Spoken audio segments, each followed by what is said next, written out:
Hello mga kabagis, magandang umaga. Ngayon ay tuturo ko sa inyo kung paano yung step by step na way kung paano maka-avail ng calamity loan ng Pag-ibig. Simple natin to mga kabagis, diba? Sundin nyo na lang po yung ituturo kong step by step. So pag kayo, panoorin nyo po yung buong video kasi isisimulan natin mula downloading ng form hanggang kung paano siya ipapasa. Okay mga kabagis, let's start. Simulan na natin. So simple lang mga kabagis, I am using my cellphone. So kahit naka-cellphone ka ay pwede mo itong gawin. Kung sa computer naman po, pwede nyo pa rin pong gawin. Sundan nyo lang yung mga prosesong sasabihin ko. Una, pupunta tayo sa ating Google Chrome. So nakikita nyo po yung Google Chrome ng cellphone ko. Pindot natin yung Chrome. So dapat dito mga kabagis ay meron kang load o meron kang data para makapasok ka sa website ng Pag-ibig. So dito mga kabagis, itatype lang natin ang www.pagibigfund. Yan. .pagibig. pagibigfund.gov.ph mga kabagis. Yan. Yan po yung pipindot natin. www.pagibigfund.gov.ph. So ida-direct na niya tayo mga kabagis sa kanilang website. Pagpasok natin sa kanilang website mga kabagis, ayan. So antayin lang natin, medyo mabagal po yung internet namin. Diba? Sana all mabilis ang internet. Sana ang aming provider kasi ay napakabagal. Yan mga kabagis, andito na tayo sa loob ng website ni Pag-ibig. Ayan, nakikita nyo Pag-ibig Fund. Yan. So i-scroll down lang natin mga kabagis. Ibaba nyo lang ng ibaba. Yan. Hanggang sa makita nyo yung calamity loan. Yan, calamity loan. Hanapin natin dito mga kabagis. Ayan, nakabagis yan. Nakita nyo? Sa quick links, andun yung calamity loan. Ito. Kung nakikita nyo yung pinipindot ko, calamity loan. Ito po yung kabagis. Ayan. So, pipindot natin yung calamity loan. Ayan. Step by step na to mga kabagis ha. Sana po, bago kayo magtanong sa baba ng video na to, panoorin nyo ng buo. Kasi andito na lahat ng itatanong nyo. Okay. So, pag nandito na kayo sa MPL, quick links, nakalagay dyan, multipurpose loan. Andito na yung calamity loan. Sa calamity loan kabagis, ipindot nyo lang yung procedure o yung requirements. Ayan. Requirements, andyan na kabagis. Calamity loan application form. So, kailangan nyo lang pong i-download to. So, pero before that, bago nyo i-download yan, i-check nyo rin yung mga requirements. Tulad nito, ano yung valid ID na kailangan. Tapos, yung proof of income, bahala na dito yung employer nyo na magbigay. So, dapat bago ka mag-apply ng calamity loan ay dapat employed ka. The same time mga kabagis ay meron kang hulog na 24 months pataas. So maliwanag na, dapat meron kang 24 months pataas at dapat meron kang trabaho ngayon. Okay, so pindot na natin mga kabagis ito. Kikita nyo, calamity loan form. So yan, ganun lang kasimple mga kabagis. Yung calamity, pag download natin ng calamity loan form yan, download lang natin, hantayin natin mag-download. So sa akin kabagis, naka-download na kasi siya. So i-click ko lang siya mga kabagis. Open. Yan. So, bubuksan natin. So, nakalagay dyan kabagis, WPS feed. Pwede mo siyang buksan. Pero para makita nyo step by step, bubuksan ko siya through PDF viewer muna. Yan. So, sa PDF viewer mga kabagis, mapapansin nyo, hindi nyo siya pwedeng fill upan. Hindi nyo siya mai-edit. So, hindi nyo pwedeng lagyan. Kasi kailangan ito kabagis, ma-fill upan nyo. So, paano pa natin ito fill upan? Paano anong dapat gawin? Kasi kailangan ito, lahat ng detalyeng kailangan dito, ma-fill upan mo para pag pinasa mo sa inyong HR o sino bang representative ng inyong kumpanya, wala nang maraming tanong. So, para mabuksan natin ito mga kabagis, kailangan nating i-download yung PDF reader. So, babalik tayo sa ating browser. Yan. Balik tayo. Punta tayo naman ngayon sa Google sa Play Store. So, kung sa Goblin ay kailangan mag-jacket ni Goblin, dito hindi mo na kailangan umalis ng bahay. Diba? Basta sumunod ka lang sa batas. Makakalabas ka din. So, sa Play Store mga kabagis, ito yung Play Store ko. Buksan natin yung Play Store. Yan mga kabagis. Isi-search lang natin ang WPS. WPS. PS Fill and Sign. Fill. Ayan kabagis, lumabas na. Nakikita nyo, yan na. Yung fill and sign, ito po yung i-download natin. Yan. So, kailangan natin i-download to kabagis. Pero dahil na-download ko na po siya, bubuksan ko na lang. Okay? So, Install mo yan kabagis, install nyo siya. O sige, para makita nyo, pag inopen ko na siya, for example, na-download mo na po, i-download nyo po yun kabagis. Pag na-download mo na, open mo lang, lalabas na doon yung dinownload mo na form ng Pag-ibig. Yan, yung bago, ito, yan. So, yan yung na-download kong form 2 minutes ago. Buksan natin. Ayan na kabagis. Pwede na tayong mag-edit. For example, ilalagay ko dito last name. So, ito yung mga pipilapan mga kabagis. Pangalan, huwag kakalimutan. For example, ang pangalan ko, ako po si Lagrio Fambam. Lagrio Fambam. Ayan. So, dito, huwag kakalimutan lahat mga kabagis. First name, middle, kung meron kang middle name, meron kang extension, tulad ng junior. Yan yung name extension. Tapos, dito, kung married, kung wala ka namang middle name, i-check mo lang yung box. Tulad ko, wala rin akong middle name before. Tapos yung mother's maiden name mga kabagis, ito yung apelido ng nanay mo nung dalaga siya. So kung ang apelido niya ngayon ay Magalpok at ang apelido niya dati ay Sumalpok pong ilalagay natin dyan. So kung ano po yung apelido ng nanay mo nung dalaga siya. Okay? So kung ang nanay mo ay Carmen Sumalpok, Dumagopok ngayon, yung Sumalpok ang ilalagay. Nationality kabagis, yung nationality mo kung Pilipino ka. Pero kailangan Pilipino ka para maka-avail ka ng loan. Tapos dito sa sex, huwag nyo na pong sabihin kung ilang beses sa isang araw. Pipiliin nyo na lang. Diba? Kasi yung iba may naglalagay pa 3 times a day. Medyan yung iba nahihiya pa. Diba? So, pipindot mo kung mali o pimali ka. Okay? Sa marital status mga kabagis, dito marami nagtatagal. Kasi hindi nila alam kung ano ba, waiting ba sila o ano ba, may naantay ba?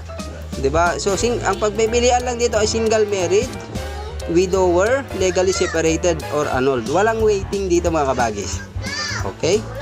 Tapos dito kabagis sa pag-ibig mid number, dito yung pag-ibig number nyo mga kabagis, ilalagay nyo dito. Napakahalaga niyan. Yung pag-ibig number nyo, makikita yan sa yung mga ID o yung mismong sa pag-ibig card nyo. Yung application, leave it blank mga kabagis. Hayaan nyo ang maglagay dyan ay ang inyong HR o yung inyong kumpanya. Date of birth, araw ng kapanganakan, saan ka pinanganak mga kabagis. Kahit city lang to kabagis o yung lugar mo lang. For example, ako pinanganak ako sa Iba, Zambales. Okay? Ganun lang mga kabagis. Tapos citizenship, Filipino. Email address mga kabagis, napakahalaga rin ito. So kung wala pa kayong mga email address, magpaturo kayo sa inyong mga anak. Madali lang gumawa lalo sa Gmail. Sa Gmail, gumawa kayo ng email address. At kung wala man kayong email address, hingin nyo na lang yung mga Gmail o email address ng mga anak nyo. Pwede naman yon. Kasi dun lang, para ma-notify lang kayo. Doon kayo email ni Pag-ibig. Cellphone number mga kabagis, napakalaga rin to. Huwag kakaligtaan. Kasi lulad nung vlog ko sa SSS, ang dami nagsasabi na nasira yung cellphone, nawala yung number, ang daming problema sa cellphone. Kaya dito, namali daw yung bigay ng number. Kaya dito, paulit-ulit yung tignan kung tama ba yung numerong ilalagay nyo. Okay, telephone number kung wala naman mga kabagis, leave it blank. Pero kung meron, mayaman ka. Maswerte ka kasi hindi lahat may telepono. Diba? Applicants, taxpayer. So ito yung TIN ID natin mga kabagis, TIN ID number. So kailangan nating ilagay ito. Katunayan kasi ito na empleyado tayo. Nagtatrabaho at nagbibigay tayo ng tax. Kung wala man tayong tax dahil minimum earner lang tayo, at least meron tayong tax identification number. Business telephone number, ito yung telephone number ng kumpanya. Kung hindi nyo alam, pwede nyo leave it blank siguro. Bahala na yung HR nyo mag-fill up dyan. Nature of work, kung ano yung nature ng trabaho nyo mga kabagis. Kung ako, tulad ko, construction worker ako. So, construction ang ilalagay ko. So, kung nagtatrabaho ka naman sa fast food, ilalagay mo food server. O kahit anong klaseng trabaho. Tapos dito mga kabagis sa baba dito, napakalaga nito. Yung present home address mo, ano ba yung address mo ngayon? Okay, lalagay mo yan, complete yan, nakalagay naman dyan. Ito yung building name, lot number, block. Tapos andito yung barangay, huwag kakalimutan yung barangay mo, baka magalit si kapitan. Okay, sa barangay, kung saang syudad ka nakatira, kung anong city ba o municipality. Tapos ano bang province mo? Tulad ko, ang province ko ay Cagayan. Okay? Tapos permanent home address, di ba? Ito yung kung saan ka talaga. Sa tingin mo habang buhay ka titira. yung ito yung magiging permanente mo. Tulad ko, andito ako sa Manila, pero hindi ko sinasabing permanent address ako. Permanent address ito kasi anytime pwede akong umuwi ng Cagayan. So yun ang aking ilalagay na permanent address. Okay? So sa amin, walang subdivision, barangay lang yan, lagyan mo. Basta fill upan mo lang to at huwag kakalimutan kung anong municipalidad ka o city kasi sigurado magtatampo si Mayor. Employer business name, ito yung pangalan ng kumpanya kung saan ka nagtatrabaho. Napakahalaga to mga kabagis. Kaya dapat alam mo kung saan ka kumpanya. Yung iba kasi sinasabi, may trabaho ko, anong kumpanya mo? Ay, hindi ko pa alam eh. Di ba? So dapat pag nagtatrabaho ka, alam mo yung kumpanya, alam mo rin yung kung saan ang address nito. Okay? So lagay mo dito, date of employment, mahalaga yun mga kabagis, kailan ka na-hire sa trabaho mo. Employee ID number mo, ano number mo? Yan. Tapos ano yung rason kung bakit ka maglo-loan ng calamity. Tulad nito ngayon, COVID-19. Yan. Ang ilalagay ko dyan is COVID-19. Lagyan natin para mas madaling intindihin. COVID-19. Ayan. Tapos desired amount mga kabagis. Ito kasi si Pag-ibig ang magdi-decide. So pwede mong i-loan hanggang 80% ng total share mo sa Pag-ibig. Kasi si Pag-ibig mga kabagis, isa tayong mga stockholder. Ang pera natin ay nandun lang para lang tayong nagde-deposit. So ang magiging yung 80% ng total share mo plus yung dividendo na kinita niya plus yung share ng kumpanya mo. So kung ang hulog mo mga kabagis ay 100 pesos, yung share ng kumpanya mo idadagdag yon plus yung kinita ng pera mo, kukunin doon yung 80%. Yun yung pwede mong i-loan. So pwede kang mag-loan dito kabagis kung hanggang for example 20,000. Ayan, 20,000 yung desired amount. So si Pag-ibig naman ang magdedesisyon dyan kung papasok yung desired amount mo. Okay, mga kabagis, balik tayo dito. Employer business name, yan, napakahalagang alam mo kung saan ka nagtatrabaho. Tulad ko, nagtatrabaho ako sa Semento Sementi, yan. Ang business address niya Borax, Pampanga. Ganun mga bagis, yan, kailangan nyo fill upan yan, diba? Ito example lang itong nilalagay ko. Tapos number 1, itong mga bagis pala, kailangan nyo fill upan to sa previous employment details from date of Pag-ibig membership. So mula na nag-umpisa kang naging member ng Pag-ibig, ilagay mo dito kung saan ka mga nagtrabaho, 'di ba? Address naman dito kabagis, 'di ba? Hindi na kailangang specify kung Makati, Manila, Quezon City o kung saang lugar lang. Tapos kung kailan, anong buwan at date lang to, buwan at taon kung kailan ka nagsimula at kailan ka natapos sa trabaho ngayon. Yo, ganyan lang mga kabagis. Pagka fill up niyan mga kabagis, yan, maglalagay na tayo ng signature applicant. Yan. Sa signature, paano ko kaya lalagyan ng signature ko yan kabagis? Simple lang kabagis. Meron sa baba, dito, nakikita nyo yung tinuturo ko, dito. May pen dito sa baba, yan. Pindutin nyo yung pen dyan. Pwede tayong gumawa ng penmanship. Ito yung penmanship ko kabagis. Papalitan ko, para hindi nyo mapansin na yung penmanship ko. Pwede tayong gumawa, yan. For example, ang penmanship mo ay ganito kabagis. Ayan. Iko-confirm lang natin mga kabagis. Okay? So ayan na yung penmanship natin. Ilalagay lang natin siya kung saan. Ito, 'di ba? Pwede nating ilipat. Pwede rin nating paliitin mga kabagis. Yan. Ayan. So i-click mo lang. Ayan na mga kabagis yung ating pirma. Tapos, ano pang isusunod natin? Dito kabagis, mahalaga rin 'to. Signature of applicant over printed name. Yan mga kabagis. Fill upan natin 'to. For example, kami si Lagrio Fambam. Ayan. So, pagka-fill up mo yan kabagis, pwede mo siyang ilipat, pwede mong i-move. Ayan. Tapos, pwede mo signature over printed name, sabi dito. So, kailangan mo lagyan ng iyong pirma. So, pindot mo lang ulit yung ballpen sa baba. Labas na yung pirma mo. Ito. Ipapatong mo lang siya kabagis. Ayan. Ayan. Di may pirma na kabagis. Ayan. Tapos, dito kabagis, bahala na dito yung employer mo. Kasi sinasabi ko kanina, kailangan employed ka. Kasi, di ba, dito Pag-ibig employer ID number, agency code o branch code. So, andito yung designation. So, bahala na yung kumpanya mong mag-fill up dito kabagis. Wala ka nang gagawin dyan. So, dito sa baba, meron ko ulit pipirmahan dito. Sa witness kabagis, hindi mo na kailangan maglagay ng witness. Bahala na dito yung inyong employer. Okay, so kahit wala na yung business mga kabagis, dito lang. Ang mahalaga dito kabagis, lagyan mo ng pangalan mo. For example, Lagrio Fambam. over signature, over printed name din siya, signature. So yan, lagyan natin ulit ng pirma sa baba ulit. Click mo yung baba. Ito na yung pirma ko. Patong mo lang ulit siya kabagis. Ayan. Ayan mga kabagis, nakapatong na siya. So simple yan, okay na. May kulang pa ba tayo? So dito kabagis, wala ka nang gagawin dito. Ito pala kabagis. Ayan, lagay mo ulit yung pirma mo dito, signature. So click mo ulit yung ballpen sa baba. Ayan. So ayan na siya. Palitin mo lang kung ano yung sa tingin mong sasakto. Ayan mga kabagis, okay na siya. So wala ka nang gagawin dito kabagis sa baba. Ayan, bahala na dito yung pag na-receive na nila. Ayan kabagis. So isi-save na natin to kabagis. Kung nakikita nyo, pwede nating tignan ulit. Ayan na siya. So fully fill up na. Isi-save natin. So nakikita nyo yung sa taas, may tatlong dot. Yan. Pwede nyo i-save PDF converter, PDF editor, WPF. Yan. Ang pipindutin nyo yung nasa gitna, yung tabi ng dot. Ito. Kung nakikita nyo, pinipindot ko yan mga kabagis. Ibig sabihin, save documents. Okay. Yan. So ngayon, pwede mo na siyang i-send mga kabagis. I-send mo ito kasi sa HR mo. So dapat alam nyo yung email ad ng inyong HR. Yung kung sino yung representative ng kumpanya, kasi doon nyo isi-send.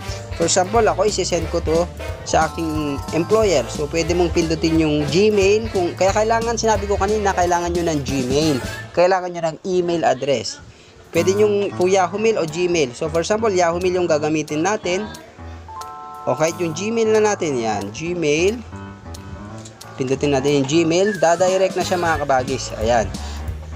So yan yung ating, so kailangan ko lang kasing i-back to kasi para for privacy ng aking company. Ayan. So palitan ko to, yung hindi siya kilala. Ito. Ayan. So ito yung gagamitin ko. For example, ito magpa-plus lang ako, plus. Ilalagay ko dito yung pangalan ng company. For example, yung company ko is che. Ayan. Kung ano, di ba? For example, Lagrio, ayan. Lagrio Fambam at yahoo.com. For example, ito yung akin. So, lalagyan mo subject, Pag-ibig application form. Yan. Ngayon mga kabagis, paano ba natin ilalagay dito yung ating yung pinilapang form? Simple lang mga kabagis. Punta ka lang doon sa taas, nakikita mo yung pinipindot ko, compose dito. I-click mo to kabagis, click mo yan, may lalabas na attach file, insert from drive. Attach file natin. Yan. Pupunta ka ngayon kung saan nakasave. Saan nakasave yung mga file mo. So, recent tayo para makita. Hindi kaya yung Google Drive ito. Start. Pamilya. Ito na yung mga kabagis. Yan, i-attach ko siya. Kaya nakikita nyo, naka-attach na siya. Ito na siya. So, ready for send na to mga kabagis. Pwede ko na siyang i-send. Pag sinend ko na siya kabagis, magtatapos na doon. So, inform nyo na, ma-receive na yung HR nyo, inform nyo na rin siya na i-send nyo na yung inyong application form. Okay? So, yung Pag-ibig Calamity Loan mga kabagis, it took 3 to 7 days. Nasa inyo na po kung ma-approve. Diba? So, sabi ko nga, ang qualification lang dito, kailangan may hulog ka ng 24 months. Regardless dito mga kabagis kung meron kang existing, diba, na loans o anuman. Basta, dapat yung lugar nyo, dineclare ng gobyerno na under calamity. So, within 90 days naman yung covered period nun mga kabagis. So, pwede mong mag-apply. So, nagsimula ata yung application nung May 7. So, matagal nang dineclare ng ating gobyerno na calamity ang ating lugar, state of calamity. So, within the span of 90 days pa naman yung period. So, pagkapasa nito nung inyong HR o yung inyong representative ng kumpanya, mag-aantay lang tayo ng 3 to 7 days para pumasok sa atin yung ating calamity loan. Ngayon, paano ko malalaman kung natanggap ba ako o approve yung aking application? Magte-text po si Pag-ibig mismo doon sa cellphone number na nilagay nyo mga kabagis. Kaya napakahalaga na meron kayong cellphone number na nilagay. Baka at the same time yung inyong email address, pwede rin kayong inform doon. Pwede rin sila mag-email doon. Kaya napakahalaga rin nalagyan nyo ng email address. Okay mga kabagis, diba? Good luck. Sana makakuha kayo kasi malaking bagay dito. Ito palang calamity loan ay sa atin din to mababawas, pero for the meantime at least malaking bagay ito malaking katulungan sa ating mga naipit at walang mga trabaho sa panahon ng krisis. Maraming salamat. Huwag kakalimutan mag-thumbs up mga kabagis. Mag-subscribe. I-share din tong video na to para mas maraming ma-inform. Tapos huwag din kakalimutan mag-comment kung meron kayong napansin na gusto nyong i-add o idagdag sa ating vlog. Okay? Pasensya na po sa background at napakaingay ng mga bata mga kabagis. Maraming salamat. Paalam. Have a good day. Stay safe, stay home.